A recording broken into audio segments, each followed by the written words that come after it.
way this works is you grab your little doggy poopy bags, put them inside the poopy holder, the canister. You assemble your clicker. You have a push and a tube. Goes like that. This part goes inside your poopy cylinder. There we go. Now, the spring goes at the bottom of the poopy bag holder. Nice. Now you line up the poopy bag with the rails, right? So it doesn't freely rotate in there. So, there you go.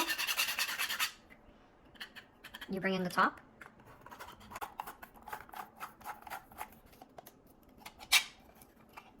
You line up the spring with the bottom. Press that in. And this is the last part of the clicker, right? And you're supposed to glue it. Alright, as you can see, it's fully assembled. And what's going to happen now is you click on the clicker, and your poopy bags are revealed. Then you go in and you grab one. So you pull.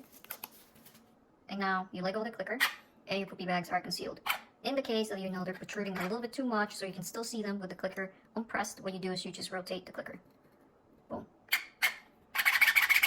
So I do want to be completely transparent with you guys. First I 3D printed this boy, and I used the AMS, and it took so much filament and time that I was like, ah, this hurts my soul. This was about 20 hours printing, and the amount of poop I saw, oh my gosh. Of course, the finish is super nice. For this one, I cut out the logo and 3D printed these two separately. For the middle part, I did use the AMS coloring by layer height, so it only changes from black to blue to black to blue to black, so barely anything wasted, 2 hours to print. For this guy, also using AMS, it was maybe 3 hours, 30 minutes, something like that, and if you don't mind a little bit of the layer lines, honestly, it looks just as good. Then you just paste it on there. And you can go ahead and play around with different colors. And while you're 3D printing this logo part, you can go ahead and flush into the clicker pushing mechanism, because you don't even see this. You know, this is completely inside the capsule, so it doesn't matter that it looks a little bit funky. So yeah, I hope you guys enjoyed.